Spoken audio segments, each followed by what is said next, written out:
Guys, আমরা আজকে উঠবো বাংলাদেশের সবচেয়ে নিম্নমানের নৌকাগুলোর ভিতর একটাতে এবং বাংলাদেশের সবচেয়ে উচ্চমানের নৌকাগুলোর ভিতর একটাতে এবং দেখার চেষ্টা করব কোন নৌকাতে কেমন সুবিধা এবং কেমন অসুবিধা।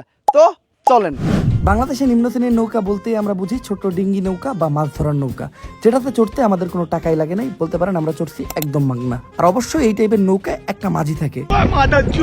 যেহেতু নৌকাটা আমরা একদম মাগনা পাইছিলাম, তো নৌকার কন্ডিশন তেমন একটা ভালো ছিল না। নৌকায় মানুষের ক্যাপাবিলিটি ছিল 4 জনের উইথ মাঝি, বাট 4 জন ওঠার পর একটা জিনিস রিয়েলাইজ করি যে এই নৌকা 4 জন নিয়ে সার্ভাইভ করতে পারবো না, তো একজনের আমরা পারেই রেখে যাই এবং তারপরেই আমাদের মাঝি আমাদের নৌকাটা চালাতে সক্ষম হয়।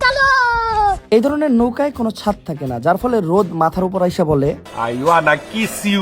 নৌকাটা ছিল বেশ ভাঙাচোরা আর পুরানো, দেখে মনে হইতেছিল অনেকদিন কেউ এই নৌকাটা ব্যবহার করে নাই। অবশ্য নৌকায় বেশ কয়েক জায়গায় ভাঙাও ছিল, যেটা দিয়ে পানিও ঢুকতেছিল। একটু একটু করে পানি ঢুকতে ঢুকতে একটা সময় মোটামুটি পানির বন্যা বয়ে যায়। অবশ্য আমি নৌকায় ওঠার পর আমার পায়ের পাড়ায় মাচাঙের বেশ কয়েকটা অংশ ভাঙা যায়। নৌকালা দেখলে আমার খবর আছে। প্রকৃতি সুন্দর হওয়ার কারণে নৌকার রাইডটা অতটাও খারাপ লাগতেছিল না, পানির মাঝখান দিয়ে যাইতেছিলাম, ভালোই লাগতেছিল। নৌকার কোনো ইঞ্জিন ছিল না, যার জন্য নৌকার স্পিডও অনেক কম। একটা সময় মাঝির উপর ভরসা করে না থাইকা নৌকাটা আমরাও চালানো শুরু করলাম। মজার বিষয় হলো নৌকাতে কোনো বৈঠাও ছিল না। প্রায় অনেকক্ষণ নৌকা রাইড করার পর আমরা মোটামুটি ক্লান্ত, তো এমন একটা জায়গায় আসলাম যেটা হলো মৎস্য খামার, যে জায়গায় মাছ ধরা নিষেধ। কিন্তু পরে বুঝতে পারলাম এই জায়গায় মাছ ধরা নিষেধ থাকলেও পোলাপান এই জায়গায় মাছই ধরতেছিল। আর নৌকাটা এতই দুর্বল ছিল যে আশপাশ দিয়ে যদি কোনো বড় ট্রলার যাইতো তাইলে বেশ নাচানাচি শুরু করতো, লাইক ঝাঁকানাকা ঝাঁকানাকা ঝাঁকানাকা দেহ দোলানা। আর বিলের একটা প্রান্তে যে আমরা দেখলাম সেই টাইটানিক, যেটা বহু আগে ডুবে গেছিল কিন্তু রিসেন্টলি ভাইসা উঠছে। গরম এতই বেশি ছিল যে আমার পায়ের ঘাম মাথায় পড়তেছিল, তো মাঝির পাশাপাশি আমিও হাত মারতে শুরু করলাম, মানে হাত দিয়ে বৈঠা মারতে শুরু করলাম। আর গরমের দোচন সহ্য করতে না পাইরা একটা টাইমে আমাদের মাঝিও জামা কাপড় খুইলা উল্টা ডিগবাজি দিয়ে পানিতে লাফ দিল। আর যেহেতু আমি সাঁতার পারি না, তাই চাইলেও আমি গোসল করতে পারবো না, তাই গরমের দোচন সহ্য করতে না পাইরা মাঝিরে রাইখা নৌকা নিয়ে আমি রওনা দিলাম বাংলাদেশের উন্নত মানের নৌকাগুলোর ভিতর একটাতে চড়তে। উন্নত মানের নৌকাগুলোর ভিতর একটাতে চড়তে আমাদের যেতে হয়েছিল টাঙ্গুয়ার হাওর, কারণ এখানেই বাংলাদেশের সব থেকে উন্নত মানের ভাসমান নৌকাগুলো পাওয়া যায়, যাদেরকে লাক্সারিয়াস হাউস বোটও বলে। হাউস বোট বলার কারণ হলো আপনাদের বাড়িতে যা যা আসে এই নৌকায় ঠিক আপনারা তাতাই পাবেন। এই নৌকায় ঢোকার সাথে সাথেই আমরা দেখতে পাই বিশাল এক লবি, আর যেখানে অনেক মানুষজন ছিল। তুমি ঠিক দাও কেন?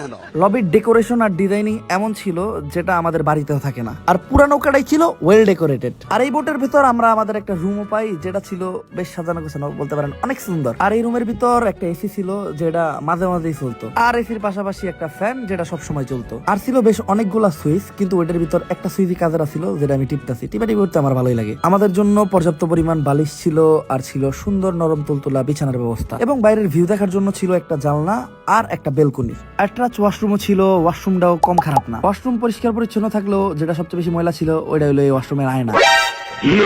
আর এই ওয়াশরুমের সব থেকে অপ্রয়োজনীয় জিনিস মনে হয়েছে আমার কাছে এই পেন্টিংটা। ভাই আঁকতে আঁকতে কি এই পেন্টিং এর দিকে তাকাইবো?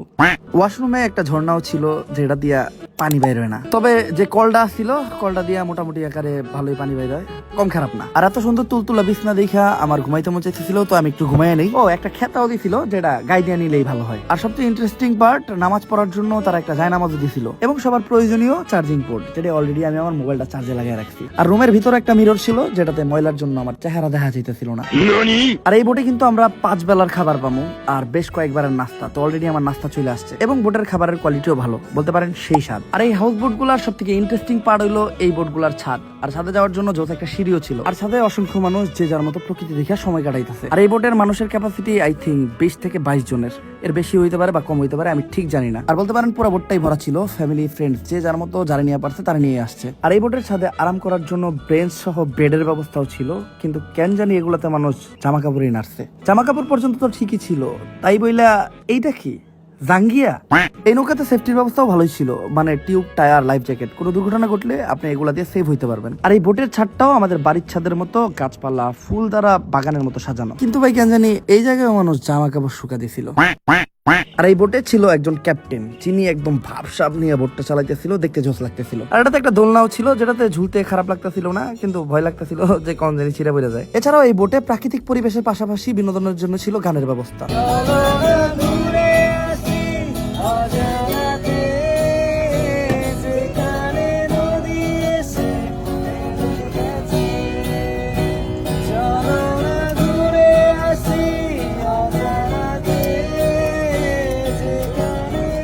আর ছেলেটা গানটাও গাইছে অনেক জোস। আর এত কিছুর সাথে এই বোটে আমাদের পার পার্সন খরচ পড়ছে 6,000 টাকার উপরে। আমি জানি না এটা ওয়ার্থ ইট নাকি না। আসলে কিছু জিনিস টাকা দিয়ে বিবেচনা করা যায় না। আমি 2 ধরনের নৌকারই মজা নিচ্ছি, এখন আপনাদের পালা। আজকের মতো এই পর্যন্তই, আল্লাহ হাফেজ।